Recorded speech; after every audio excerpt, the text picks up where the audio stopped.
welcome into episode 66 of the Level Flight podcast. And if you're hearing this, it's on a Tuesday, which is different for us. We released a new schedule. We'll be releasing 2 episodes a week going forward, one on Tuesday and our regular recording on Thursday morning. I've got Brian and Elliott here. Guys, how we doing? Doing great. Excited for the weeks ahead. Now it's full speed ahead till the end of the season, and we figured this was a great time for us to start upping the content. And it just kind of works out too, where we got a lot of good feedback on the shorter episode, especially with the Monahan trade breakdown.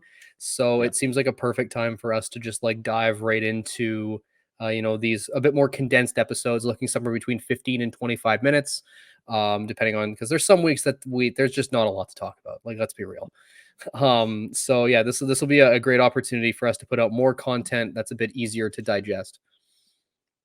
Yeah, I'm super excited to be back. It's been a little bit. I've been away.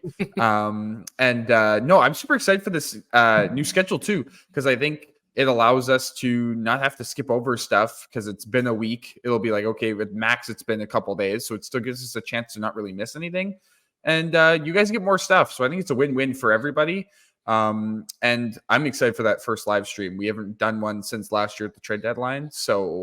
And that was a lot of fun. So I'm excited for that to come along every week and for us to interact with everybody. Yeah, that's definitely going to be new for us. We're going to need a few weeks to really get it going and ultimately perfect it. But I'm excited to do it as well. And yeah, here we are, Tuesday mornings. Look at that. Great to be here. Like Brian said, looking to be under 30 minutes, maybe in that 15 to 25 range, most episodes, which, like Brian said, everyone's been hammering for. Everyone loves it. So let's do it. Let's give the people what they want. Shorter episodes, but more of them. Let's do it. The Jets, the last time we talked, they were about to play Philly. We know how that game went. They stunk it up in the first period, went down 3-0 early, went down 4-0 early in the second period, and then scored a late goal, ended up losing 4-1. And then changes were made. The lineup changes, the top 6, we talked about it on last week's episode. Ehlers, we wanted to see him bumped up. He was, and the results were immediately there. Nikolai Ehlers to Mark Scheifele in the first period. They scored, and they ultimately went on to beat the Pittsburgh Penguins 2-1. What do you guys think of the line changes? Brian, I'll start with you. The Ehlers being moved up, I know we're all big fans of it. But how do you think it worked in that Pittsburgh game? And did you like the way the Jets played on Saturday night? I think the thing that for me has always been something that I've been waiting for coaches to kind of pick up on, that when Ehlers is on the top line, that's when Scheifele looks his best.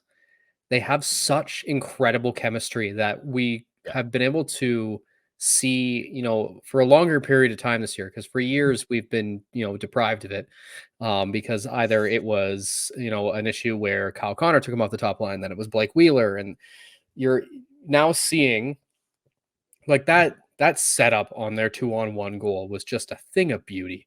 And like I saw, but that top line alone had like 3 or 4 odd man rushes. Like their transition was great.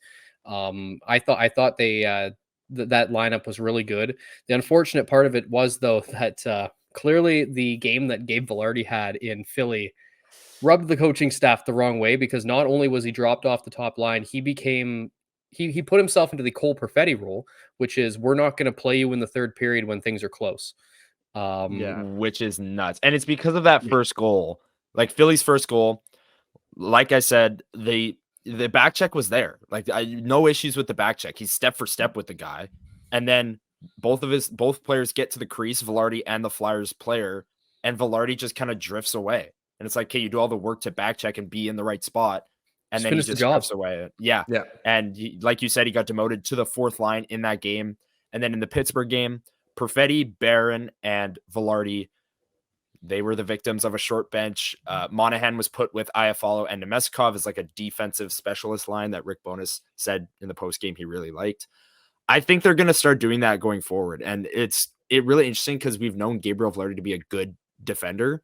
And that was like one bad play, and like visibly bad play. Like, I'm not excusing the play. It was bad, but like now he's just being demoted in the late in third periods. That's going to be, there's such weird selective, like short leashes for guys that I don't quite understand, where Vilardi has been outstanding for most of the season.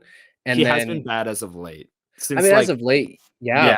slow down. Guys who probably deserve to be, Yeah. pushed somewhere down. It's weird that randomly it'll be like certain things are just Rick Bonus's final straw and says, "Listen, you're now a fourth liner for the rest of this game."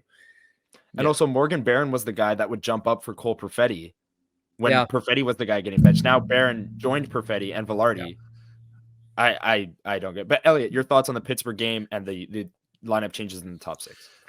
I think the Pittsburgh game was great. I think you get back to what you're best at. Like the Jets, I think one of the things that Kevin Sawyer actually said, this is where the Jets want to be. They want to be ahead of teams. They're not a team that's very, very good at chasing. We've seen them chase, but rarely do they actually win a game that they're chasing.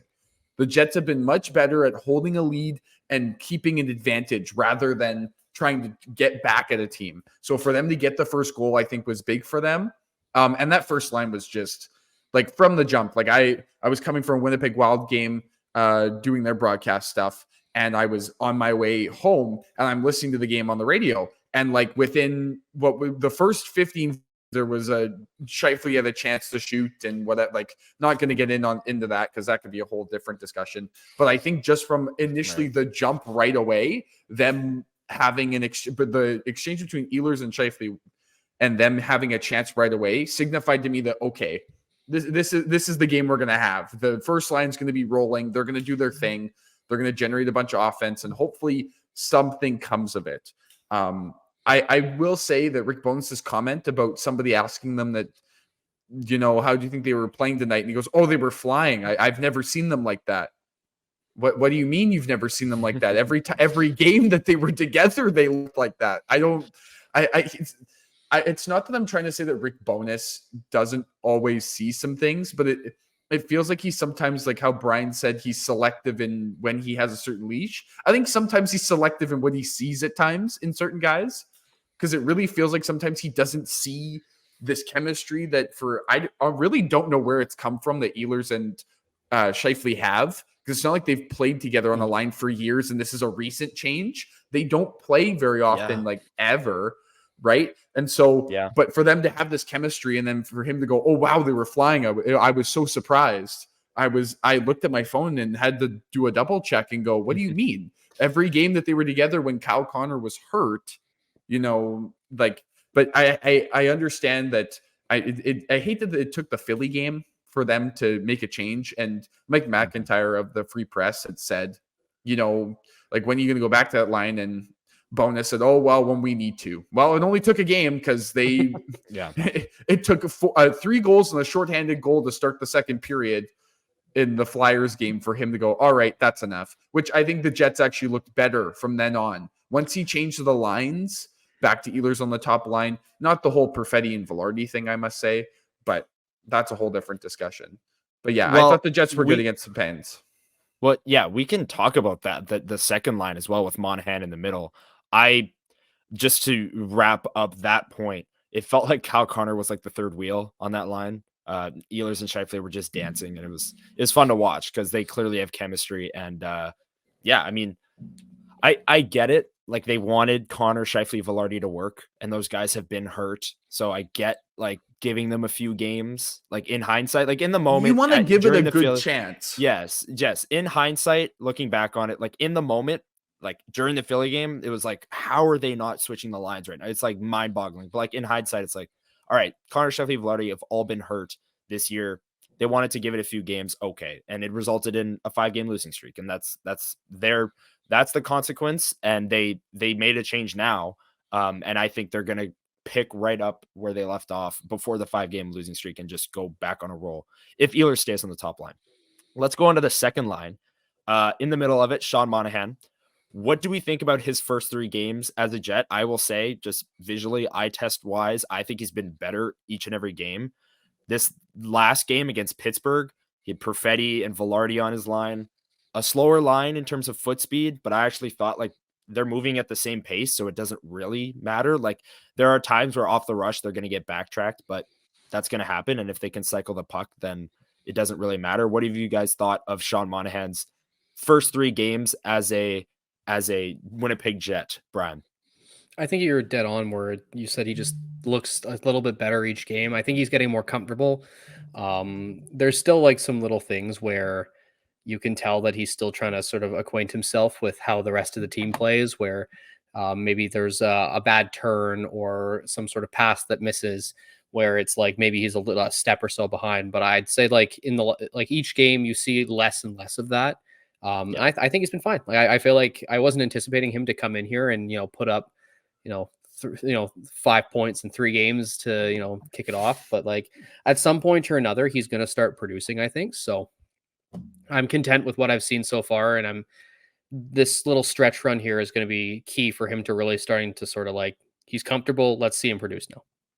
Yeah, I think just to continue your point, Brian, I think that this is why the Jets picked him up before the deadline. He now, as everyone has talked about, and we'll keep hammering at it, he has a longer runway before the playoffs to get his stride, to figure out the systems.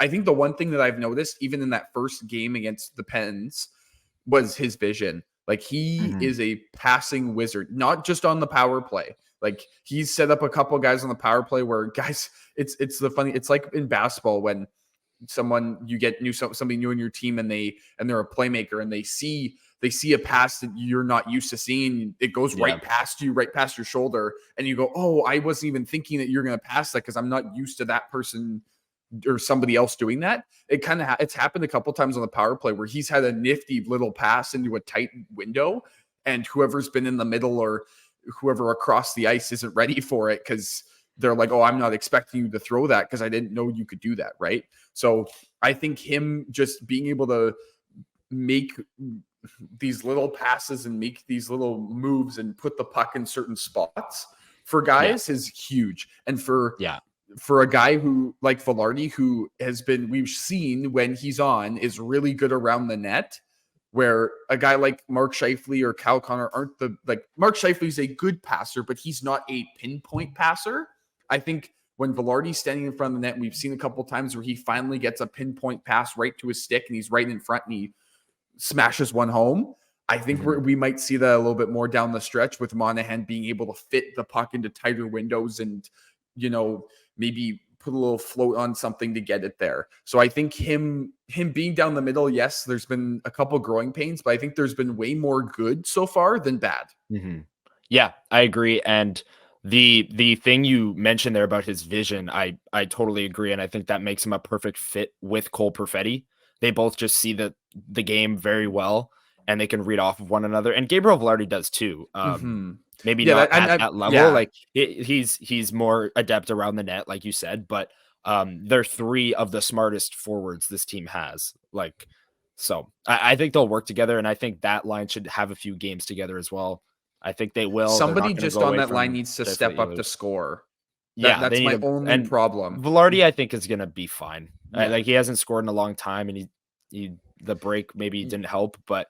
You also can't. You keep them with Perfetti. Yeah, they're bound to produce. So it's also hard after he went on such a tear. You kind of have to get cold at some point. You can't get all the bounces. So at some point, like the team as a whole. As a team as a whole, right? Yeah. But you can't be putting up 12 points in 4 games and like that. That's an unbelievable pace that we were all sitting here, and I think we all said at some point on the show that's not going to happen. That's not going to continue. So. He'll rebound at some point. It may not be again to that 12 points in 4 games, but if he can go like point per game or like half a point a game for the rest of the year, I think the Jets are just fine. Yeah, and we saw Nito Niederreiter in this game snap his 15-game goal drought. There's a lot of guys with goal droughts because the team wasn't scoring. So there's a lot of guys slumping, but I think this game Wednesday against the Sharks is going to be a big one for breaking some of those droughts and getting a lot of goals in the net. We know hockey games move fast, but with DraftKings Sportsbook, an official sports betting partner of the NHL, you can score faster than anything happening on the ice. This week, new customers can bet $5 and get $200 instantly in bonus bets. Download the DraftKings Sportsbook app with code THPN. New customers bet $5 on the NHL and get $200 instantly in bonus bets. Only on DraftKings Sportsbook with code THPN. The crown is yours. Gambling problem? Call 1-800-GAMBLER or visit www.1800gambler.net. In New York, call 877-8-HOPE-NY or text HOPE-NY. In Connecticut, help is available for problem gambling. Call 888-789-777 or visit ccpg.org. Please play responsibly. On behalf of Boot Hill Casino and Resort in Kansas, licensee partner Golden Nugget Lake Charles. 21 plus, age varies by jurisdiction, void in Ontario. Bonus bets expire 168 hours after issuance. See dkng.com/hockey for eligibility and deposit restrictions, terms, and responsible gaming resources. NHL and the NHL Shield are registered trademarks of the National Hockey League. Copyright NHL 2024, all rights reserved. One other piece of news today. On Monday at 1:00, Dominic Toninato cleared waivers, which opened up a roster spot. David Gustafsson activated off of IR, and he was loaned to the Moose for a conditioning stint. We've seen the Jets do this a few times now this year with Rasmus Kupari. Ville Heinola wasn't really a conditioning stint, but like he's down there still. And we'll get into the Ville aspect of it, but just quickly, I do like the idea of getting Gustafsson just down in the AHL, giving the Moose another top 6 forward to just roll with and getting his legs back, getting his hands back. He's been practicing a lot with the team, but again, you can't replicate game speed. Toninato clears waivers, so he's also on the Moose. The Moose are 5-1-1 in their last 7, and they're getting 2 top 6 AHL forwards added into their lineup. So that's, they could really go on a tear here and even make the playoffs. They're not that far out of a playoff spot, even with how bad they started the year. But let's get into the Ville conversation, because Rick Bowness today was asked about, when you sent Toninato down, was Heinola maybe an option? And he kind of said, Heinola's not at the level that we had hoped. He's not at the training camp level. It's a pretty serious injury. He had a comment about it wouldn't be fair to bring him up and play him, which I disagree with, but I'll let you guys take the first kind of stab at this. Rick Bowness's Ville Heinola comments. Ville Heinola's got a lot of airtime on the Level Fight podcast in the past, so maybe we don't need to go too long with this. But once again, Ville passed over. Logan Stanley's going to play in his 3rd game, and then Brendan Dillon's going to return. Initial thoughts, Brian? It feels like we have the same conversation every year at this point. Chevy comes out, has a big conversation about why Ville's ready and internal upgrades and such. And then the coach just says, no, we don't believe he's ready. Let's play a guy who has played equally less games. That's the thing. Like, Ville has actually been playing. Stanley was sitting in the press box for like 3 months. And then the audacity for them to come out and say that he played well. Like, I'm sorry. Like, we're to a point now where I'm losing hope that he's going to even get a shot. He's been like, he earned a spot early this year. He's looked good with the Moose. I've been happy with what I've seen I've been watching their games. I think he's up to speed. Like, he's been playing there for 10 games now. Yeah. I think he's up to speed. This was the opportunity for them to bring him up and get him into NHL games, which at this point is the only thing that's going to develop him. Playing a bunch of games to get back up to speed with the Moose is doing nothing for his development. And people are often under the misconception that defensemen take longer to develop. I still think that whether you're forward or defenseman, the aging curve hits the same. If he's not getting meaningful minutes in the NHL this year, I really worry about where he's going to be next year, because also he was told you have to come into this year the best you've ever been, and you need to make this team out of camp. Otherwise you'll lose your spot. He made the team out of camp, got hurt. And now he's being told it's unfair to him to bring him up and put him into, the middle of the season games. It just feels like, once again, there's a disconnect between the coaching staff and the front office, and Ville Heinola is suffering the consequences of it. Yeah. I agree. Just before we get Elliott's thoughts, I do want to make a quick point on, I haven't talked to Dave Minuk of Illegal Curve, who covers the Manitoba Moose and has watched all of Ville Heinola's games since he's been down there. I am kind of holding out because I haven't watched a Moose game over the last 10. I haven't seen how he looks, but there's a real possibility that he just doesn't look good. Like, he had a major ankle surgery and injury, and yeah, he's played 10 or 11 games down there, but there is a real, yes, he won the job in training camp. I'm not trying to make excuses for this Jets coaching staff. I agree with what you said, Brian. I think he should have got at least one of these games, if not 2 of them. But there's a real possibility that he's just not playing well in the AHL. I mean, And it might he's take been him. moving fine. I've watched like 5 games since he's been down there. Okay. Yeah. I did re-up my subscription with the AHL TV. There you go. And just because I'm like, at this point in the year, I just want to see how guys are doing. Mhm. And I saw exactly what you want to see from him, where he's moving well. I find that, you know, his skating is always going to be his strength, and especially with his skating combined with his first pass, Mhm. that's what I think really impressed the coaching staff in training camp this year and in the preseason. And it looked like that. And I honestly think that part of the issue is he is, I mean, a lot of that defensive group with the Moose this year is fighting it. They are not good. And it felt like a lot of the times he was trying to do more than it was necessarily possible, because it felt like he was trying to create because no one else could. So maybe they're looking at that and they see some risky passes and they say, oh, he's forcing it. I think it's just because he's trying to get the team into it, just from what I saw. Yeah. I just to quickly wrap this up. I think the biggest, the funniest part of all of this is as Logan Stanley took a penalty the other night, Ville Heinola scored a goal at the exact same point. Like I'm not even joking. I believe Dave Minuk tweeted, "While Logan Stanley has just gotten called for a holding call or whatever, look at this Ville Heinola goal that he just scored." I think that is the biggest. Like, is this what we're really doing, sort of thing? But I really do believe that Ville is ready to go. I don't think that there's any point in waiting. But I don't want to call Rick Bowness hypocritical. But he did say when Ville was going to be ready to come back, he was going to give Ville the opportunity to keep his job. By sending him down to the Moose and essentially exiling him. He's not playing this year unless multiple people get hurt. That was before they acquired Monahan. Honestly, like now they have Monahan and they don't have roster spots to bring him up. Like unless you want to waive a Kapari or a Gustafsson, I guess. Like Gustafsson, I guess, is expendable on waivers, but I don't know. There is another defenseman on that team that is waivable. You could waive Stanley, but they don't want to do that, and I think that's the biggest thing. I don't think he clears. You don't think he clears? I don't think Logan Stanley clears.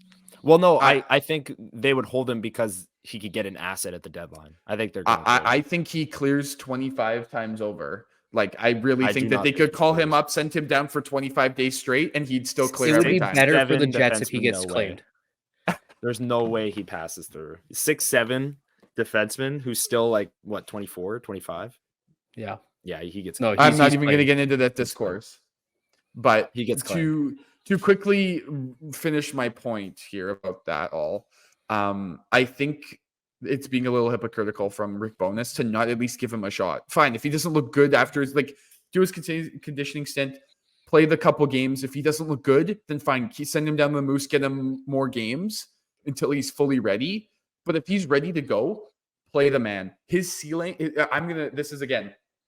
I hate bringing it to another sport here, but people talk about it in college basketball all the time. I know it's completely different, but Ville's around that same age. I know. But it's true. It rings true in this sense. You look at Connor, your favorite team is Kentucky. You look at how John Calipari coaches his team. He plays a lot of freshmen the entire year. The upperclassmen don't get the upper hand on his team. He takes the team with the higher ceiling. Who's the player that the Jets have that is the higher ceiling? Not Logan Stanley. It's Ville Heinola. Yeah. So in my mind, if you want to make sure that you give him his highest ceiling possible, at some point when he reaches his peak, he needs minutes. So if you're going to sit him for the quote unquote upperclassman that has already reached his peak and isn't going to get better, you are losing out on all the untapped potential and the actual player who has the highest ceiling. Yeah, and we haven't seen that from Ville, and we might not this year. Like Brian said, I don't even know. I think we may never see unless there's injuries. Well, next year he won't be waivers exempt, so theoretically he's going to have to be on the roster, or maybe he's a part of a trade at the deadline here. It just doesn't feel like he's going to get traded with how Chevy talks about him. Yeah, because Chevy, there's and that's the other thing. Definitely 3 years in a row. Yeah, he keeps. We're going to play Ville Heinola. No. All right. Oh Yeah, my God. there it is. 24 and a half minutes approaching. Yep. Nice shorter episode. Got a lot in that time. Sean Monahan, some line combinations. The seventh defenseman discourse will always remain one of my favorites. But it needed to be talked about because It might change if the they did Jets make acquire another defenseman, but it might. That's going to do it from us. Episode 66. Once again, schedule is changing. You'll be hearing this on a Tuesday morning. That's new for us. We're going to be releasing Thursday morning as well. That is as normal, but it's going to be shorter, just like this episode, 25-minute range. Kind of just splitting our regular recordings in two for the week, going 2 episodes of 25-ish minutes rather than one that approaches an hour. A lot of people like the shorter stuff, so we're going to be doing that. Make sure you check out our socials at Level Flight WPG for episode 67 on Thursday. We'll be breaking down Logan Stanley's performance on Wednesday night, episode 67, the Logan Stanley episode. So come back for that. And then this Sunday, I think we're going to be live streaming. We want to do that every Sunday. We haven't worked out the logistics of what time, but stay tuned to our socials. Maybe we'll ask on Twitter to see if there's Yeah. a specific time that works best for people, because if like maybe there is a sweet spot at some point earlier on a Sunday. Yeah, we'll put that out there for you guys.